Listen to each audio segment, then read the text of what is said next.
नमस्ते, good morning, जोहार। आप देख रहे हैं झारखंड न्यूज। चलिए जानते हैं आज की 25 बड़ी खबरें। जीएसएससी सीजीएल पर छात्रों का आरोप। 21 की परीक्षा में सिर्फ 2222 की परीक्षा में कवेर 178 अभ्यर्थी हुए पास। सीजीएल रिजल्ट के खिलाफ छात्रों में काफी आक्रोश है। मंगलवार को रिजल्ट के खिलाफ हजारीबाग में बंद बुलाया था। हजारीबाग में इसका असर भी दिखा। छात्रों ने एनएच 35 को जाम भी कर दिया। छात्रों का कहना है कि 21 सितंबर को ली गई परीक्षा में सिर्फ 82 अभ्यर्थी ही सफल रहे, जबकि 22 सितंबर को ली गई परीक्षा में 168 पास हुए। इसमें काफी अनियमितता बरती गई है। बताते चलें कि सीजीएल की परीक्षा 2 दिन ली गई। 11 दिसंबर को सदन में पेश होगा अनुपूरक बजट। विधानसभा के विशेष सत्र के तीसरे दिन यानी 11 दिसंबर को दिन के 11:30 बजे राज्यपाल का अभिभाषण होगा। इसके बाद वित्तीय वर्ष 2024-25 का अनुपूरक बजट सदन में पेश किया जाएगा। 12 दिसंबर राज्यपाल के अभिभाषण पर धन्यवाद प्रस्ताव, वाद विवाद, सरकार का उत्तर और विश्वास मत हासिल करने की प्रक्रिया पूरी की जाएगी। कोल स्कैम, सीबीआई जांच में खुलासा। कोयला ब्लॉक हासिल करने के लिए पेश किया गया हजारीबाग में निजी जमीन की खरीद का फर्जी दस्तावेज। कोल स्कैम मामले में सीबीआई की जांच में महत्वपूर्ण खुलासा हुआ है।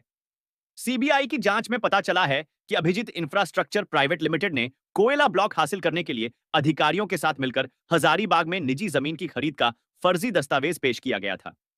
इसके अलावा प्लांट के लिए मशीनरी की खरीद और बैंकों के साथ वित्तीय गठजोड़ से संबंधित जाली दस्तावेजों की फोटोकॉपी भी प्रस्तुत की गई थी। सीबीआई ने कहा कि इन जाली दस्तावेजों का इस्तेमाल कोयला ब्लॉकों के आवंटन के लिए भारत सरकार के इस्पात मंत्रालय की सिफारिश हासिल करने के लिए किया गया था।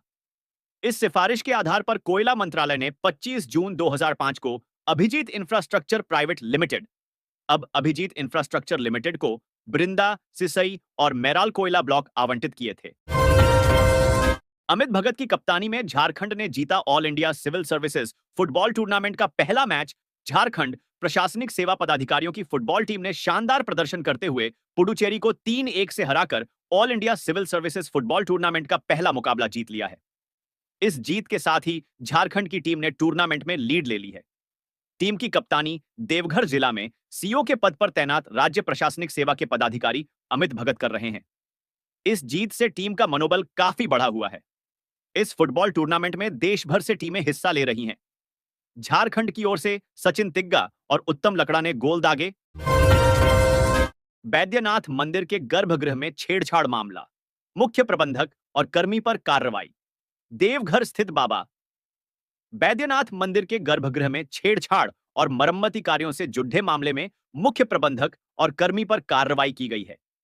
डीसी विशाल सागर ने मामले को गंभीरता से लेते हुए मंदिर प्रभारी सह अनुमंडल पदाधिकारी की जांच रिपोर्ट के आधार पर यह कार्रवाई की है। डीसी ने मंदिर के मुख्य प्रबंधक रमेश परिहस्त के सभी वित्तीय और प्रशासनिक शक्तियों को तत्काल प्रभाव से वापस ले लिया है। वहीं मंदिर कर्मी हरिलाल पांडे को निलंबित कर दिया है। हाईकोर्ट ने कहा, संविदा कर्मियों को नहीं हटा सकते। पेयजल विभाग में आउटसोर्स नियुक्ति के आदेश पर रोक। झारखंड हाईकोर्ट ने पेयजल स्वच्छता विभाग में अनुबंध पर कार्यरत कर्मचारियों को हटाकर आउटसोर्स कर्मियों की नियुक्ति करने के आदेश पर रोक लगा दी है। इसके साथ ही अदालत ने सरकार को जवाब दाखिल करने का निर्देश दिया है। दरअसल स्वच्छ भारत मिशन और जल जीवन मिशन में ब्लॉक वॉश कोऑर्डिनेटर के पद पर कार्य कर रहे लोगों को हटाकर पूरे राज्य में आउटसोर्स के जरिए नए लोगों को रखने का आदेश इसी वर्ष 16 सितंबर को हुआ था, जिसके खिलाफ रामकिशोर एवं अन्य ने हाईकोर्ट का दरवाजा खटखटाया है। इस मामले की सुनवाई हाईकोर्ट के न्यायाधीश जस्टिस डो एस एन पाठक की कोर्ट में हुई। सुनवाई के दौरान उन्होंने कहा कि संविदा कर्मियों को नहीं हटा सकते। अधिवक्ता नवीन कुमार ने प्रार्थियों की ओर से बहस की। सदन में जयराम महतो ने सीजीएल का मुद्दा उठाया। कहा, छात्र आंदोलन से बनाई है पहचान। विधानसभा के विशेष सत्र के दूसरे दिन जेलकेम विधायक जयराम कुमार महतो ने बड़ी बेबाकी से अपनी बात रखी। उन्होंने सीजीएल का मुद्दा उठाते हुए कहा कि मैं यहां छात्र आंदोलन से पहचान बनाकर आया हूं।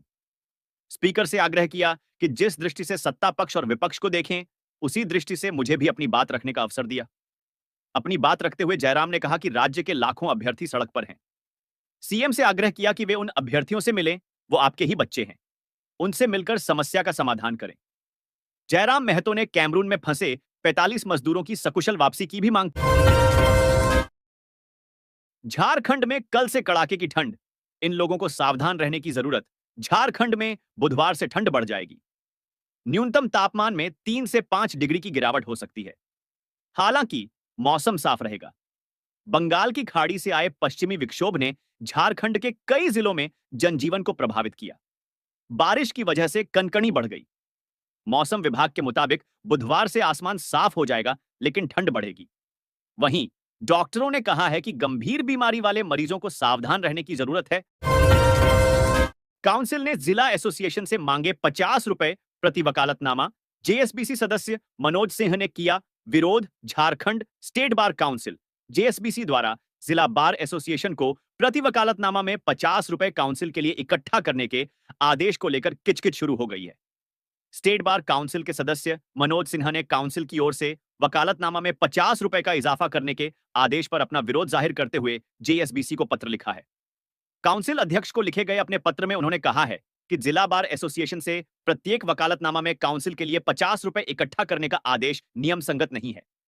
इससे वित्तीय अनियमितता होने की आशंका है। साथ ही इससे जिला बार एसोसिएशन के साथ साथ आम लोगों पर भी बोझ पड़ डिगेगा। अमित शाह टिप्पणी मामला। राहुल गांधी की पेशी से छूट वाली याचिका पर 23 को सुनवाई। भाजपा के तत्कालीन राष्ट्रीय अध्यक्ष अमित शाह टिप्पणी मामले में कांग्रेस के पूर्व अध्यक्ष और रायबरेली सांसद राहुल गांधी की याचिका पर रांची एमपी एमएलए की विशेष कोर्ट में सुनवाई हुई। अब कोर्ट उनकी याचिका पर 23 दिसंबर को विस्तृत सुनवाई करेगा। राहुल गांधी ने व्यक्तिगत पेशी से छूट देने के लिए कोर्ट से आग्रह किया। यात्रीगण कृपया ध्यान दें, ये ट्रेनें रहेंगी रद्द। रेल मंडल रांची के अंतर्गत 4 लेन वाले सिरमटोली सडीडीडीएचक सहरेल ऊपरी पुल निर्माण कार्य के लिए ब्लॉक लिया जाएगा। इस कारण ट्रेन संख्या 0AD996 हटिया टाटानगर मेमू 15 दिसंबर और 18 दिसंबर को रद्द रहेगी। ट्रेन संख्या 1855 हटिया झारसुगुड्डा मेमू एक्सप्रेस 15 दिसंबर को रद्द रहेगी। बदलते भारत में विलुप्त हो रही है बैलों के घुंघरू की आवाज। एक समय ऐसा भी था कि हर घर में बैलों की घुंघरू की आवाज सुनाई देती था। किसान खुद को काफी खुशकिस्मत समझते थे, लेकिन जैसे जैसे समय बदलता गया वैसे वैसे बैलों के घुंघरू की आवाज भी विलुप्त होने लगी है।